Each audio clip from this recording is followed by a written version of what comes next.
The memory locations where we store data while our programs run are called variables. Keep in mind that we're not talking about saving something on your computer so that it's there the next time you turn it on. This is just information our program needs and uses while it's executing, and it's gone once the program stops running. When I'm teaching in person, I tend to use a cup as my visual aid for a variable. A variable can hold one piece of information. So if I want to store someone's name, that's one variable.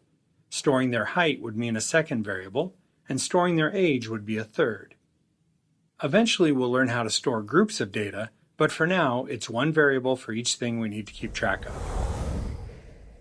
To create a variable in a program, we use a variable declaration statement, which has two parts, a data type and an identifier. We'll take the second part first and talk about identifiers. An identifier is the name we use to refer to a variable. Identifier is the proper term, but programmers tend to just call it the variable's name. Java doesn't really care what name or identifier we give to a variable as long as it follows a few rules. It has to start with a letter, underscore, or $sign. It can have numbers but not at the start, and it can't have any other symbols, including spaces. Oh, and for now, you can't use the same name twice, but there are some exceptions, so we don't count that as a rule for now. Those three rules are all that Java cares about, but the humans who look at your code have some expectations about identifiers. Different programming languages have different conventions. A convention is not really a rule, it's something people agree to do, like hitting skip if a Justin Bieber song comes on. One Java convention is to type out variable names using a style called camel case because we're not allowed to use spaces. A variable name should start with a lowercase letter and then capitalize the start of each new word. Those capital letters make names with multiple words easier to read. You might already have some experience with a programming language that uses a different convention. For example, Python variable names are written in snake case, where all the letters are lowercase and words are separated by underscores. Those naming conventions become a habit once you start to use them, and whatever you're used to will always look better to you. But you'll need to force yourself to use camel case in Java, otherwise all the other Java reindeer will laugh and call you names. And you'll lose points on your assignments if you don't use camel case. Naming conventions exist for a reason, and those conventions are expected in industry, so you'll need to follow them here too. In addition to using camel case, the other naming convention you need to follow is using descriptive identifiers. The name of a variable should describe what it contains or what purpose it serves in your code, like labeling a box with all the junk you're going to put in it before you take it out to the garage and stick it on a shelf. Other people who come along need to be able to tell what's in there. Naming a variable email address is descriptive. Naming the variable e is not descriptive. When we look at the code, we value the quality of readability. Is it easy for us to understand what the code does? Most coding conventions are ultimately about improving readability. Using single-letter identifiers, for example, or abbreviating words too much can make code confusing to understand. Yes, it's easier for you to type, but it matters that people can understand it later. In addition to an identifier, the other piece we need in order to declare a variable is a data type. As the name suggests, the data type establishes what type of information the variable will store.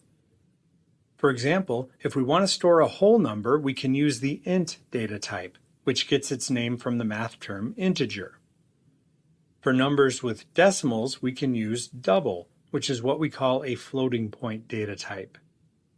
And when we need to store letters and words, we can use string.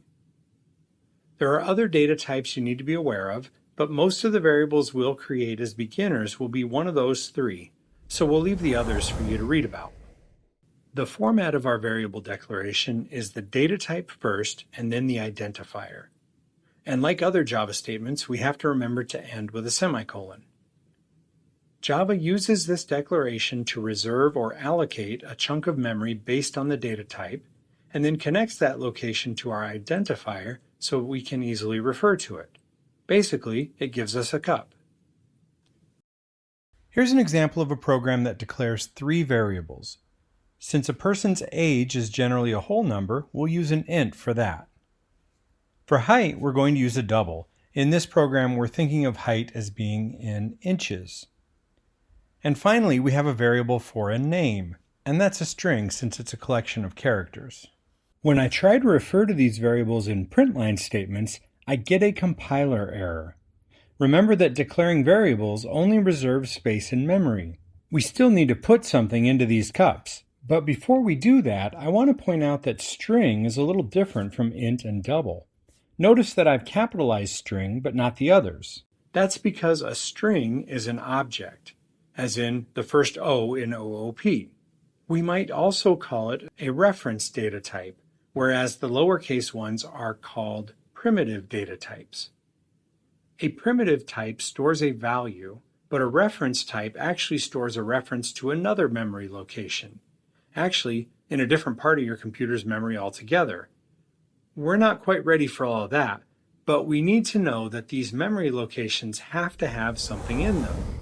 To do that, we'll use an assignment statement. An assignment statement uses a single equal sign.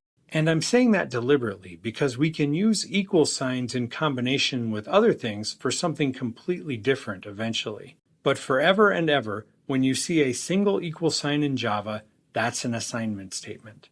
And the job of an assignment statement is to put a value into a variable. So we put the identifier on the left side of the equal sign and the value we want to store on the right. If we add assignment statements to our code, we can see that these assigned values are what get output, because the computer goes out to that memory location and checks to see what's there.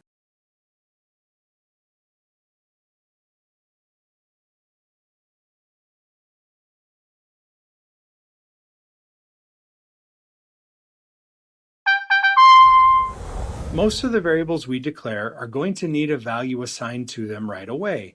So Java lets us combine the declaration and assignment statements into one line of code. We're going to declare our variable the same way, but then stick the assignment on the end before the semicolon. This is really useful and is probably how you'll do a lot of your declarations. Okay, so we've got our cup and we've put something in it. What happens if we want to change what's in the cup? After all, it's called a variable because the contents can change. We can assign a new value to a variable even if it already has an existing value.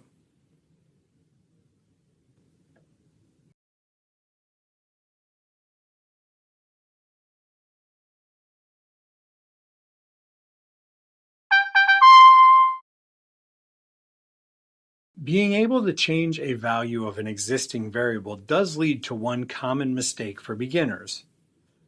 When new programmers try to assign a value to a variable that they've already declared, they often put the data type first.